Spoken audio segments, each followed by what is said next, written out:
I just got a little bit cut off there at the end, but all I was saying was that it is never appropriate for a proctor or teacher to say, do you want me to read that again during state testing? To his child who has a reader. Now, that's not saying during regular instruction that you don't reread things for them, but during the state assessment, you would not ask them if they want things reread, because that to them is like prompting them. So we're going to look at scribes now. Scribing is sometimes a little bit difficult for teachers to get into the swing of things because we don't ever write things without punctuation or capital letters, but that is what the state asks us to do when we scribe for a student.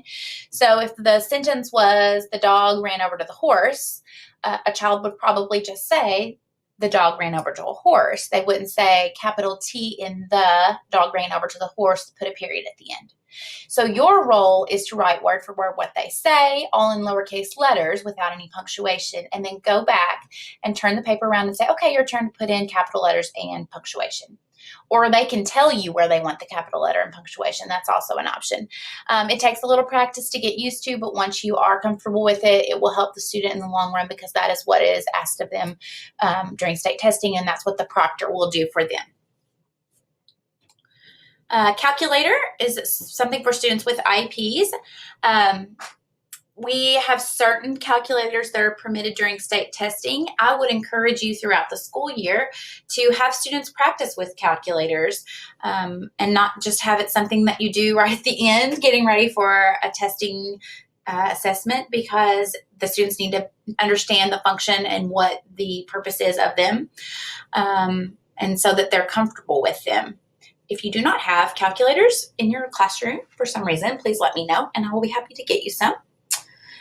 This one is the sample question here is a student had a calculator on their desk. Instead of using the calculator, he was doing his work on paper, but he was struggling, and the proctor walks over and taps the calculator on the student's desk. During state testing, that is not acceptable.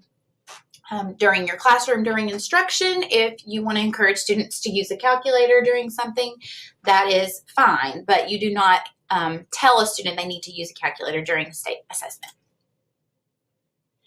Paraphrasing is something that is labeled for students with an IEP, sometimes a 504. There is a different wording for it. When a student has a PSP, it's called simplified language, but they pretty much mean the same thing. They are using a word-for-word translation of a word. So instead of saying assessment, they don't know what that means. If they have paraphrasing, then you could say, oh, that just means test.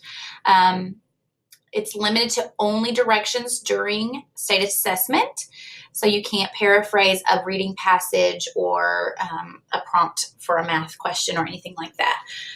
During the school year, I know that you will paraphrase for students because you do that for all of your kids. You help them make meaning out of what they don't understand. But we're talking about just for state assessment, you would only do that for directions. You do not define words or concepts during K-Prep or teach vocabulary and so forth. Extended time, and this is something I definitely encourage you to make sure you start practicing even at the very beginning of the year. If a student has extended time on some accommodation, they need to make sure they are not going well beyond that extended time. They will either have double time or time and a half. So if you have 30 minutes as a regular time frame and they have double time, that means they can have up to an hour. If they have time and a half, they can have up to 45 minutes. I would really encourage you not to let students just work for any amount of time during the school year and just work till they get it finished.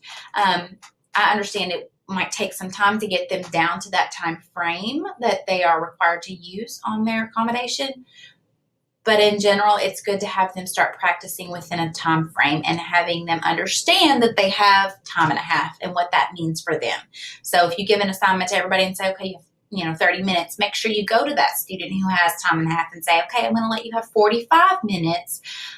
Let's talk about what that means. Reinforcement behavior modifications. We have many students who have this accommodation. It varies depending on the student drastically what that looks like. This is one where you definitely need to talk to your resource teacher to see what works for which students. Some students do need a chart to help them with behavior. Some need frequent breaks. Some need a fidget. Some need a bouncy seat. Every kid has a different thing that will work for them. And that includes kids who don't have accommodations. So like you would do for any child, you figure out what works and you try to help them be successful with using that.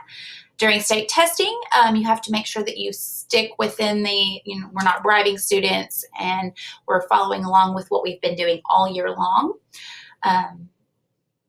But that is something that I would really encourage you to have a conversation with the resource teacher about. Okay, we're going to talk a little bit about students who are hearing impaired. We have 2 teachers this year. We're very lucky for our hearing impaired. We have Miranda Stewart and Stacy Heston, and they will be dividing their students up on their caseload. So they will be great resources for the students if you have specific questions.